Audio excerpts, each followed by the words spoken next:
আসসালামু আলাইকুম, কেমন আছেন সবাই? আজ আমি পটল চিংড়ি রেসিপি নিয়ে এসেছি।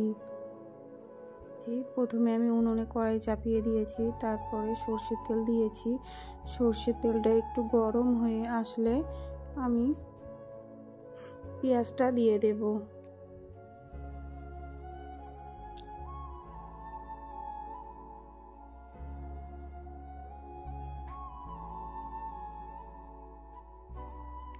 আমার তেলটা গরম হয়ে এসেছে, আমি পেঁয়াজ দিয়ে দিয়েছি। এবার একটু ভালো করে লাল লাল করে নিয়ে এটাতে কাঁচা লঙ্কা দিয়ে দিয়েছি আমি। তারপরে চিংড়ি মাছগুলো দিয়ে দিয়েছি। ভালো করে চিংড়ি মাছটা একটু লাল লাল করে ভেজে নেব।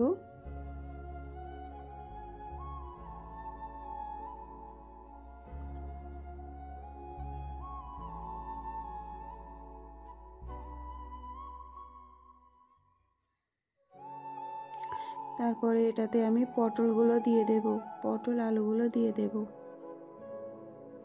সামান্য ছোট্ট একটা আমি আলু দিয়েছি পটলে।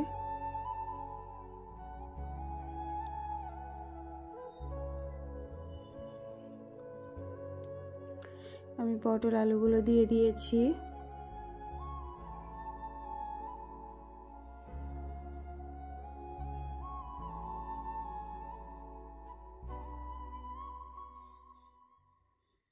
তারপরে পরিমাণ মতো আমি লবণ দিয়ে দেব।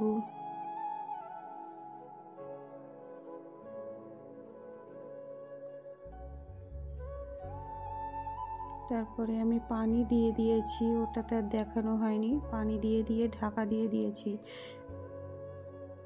পটলটা নরম হয়ে আসলে ঢাকনাটা তুলে নেব। ঢাকনাটা আমি তুলে নিয়েছি, অনেকটাই নরম হয়ে গেছে। তারপরে এটাতে আমি আদা রসুনের পেস্ট দিয়ে দিয়েছি,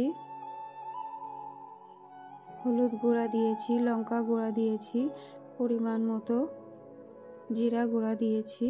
দিয়ে ভালো করে আমি কষিয়ে নেব।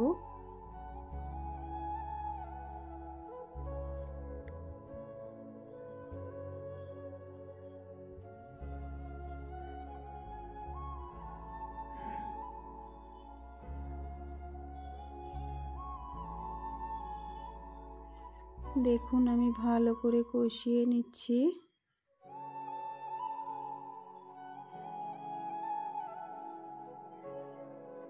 তারপরে আমি পানি দিয়ে দিয়েছি, মানে ঝোল দিয়ে দিয়েছি আর কি। ঢাকা দিয়ে দেব, আমি ঢাকা দিয়ে দিয়েছি। ঢাকনাটা আমি তুলে নিয়েছি। এই হয়ে এসেছে। আমার ভিডিওটি ভালো লাগলে লাইক কমেন্ট শেয়ার করে দেবে, বন্ধু হয়ে পাশে থাকবে। দেখুন নামিয়ে নিয়েছি, আমার রেসিপিটা হয়ে গেছে। সবাই ভালো থাকবে, সুস্থ থাকবেন। আল্লাহ হাফেজ।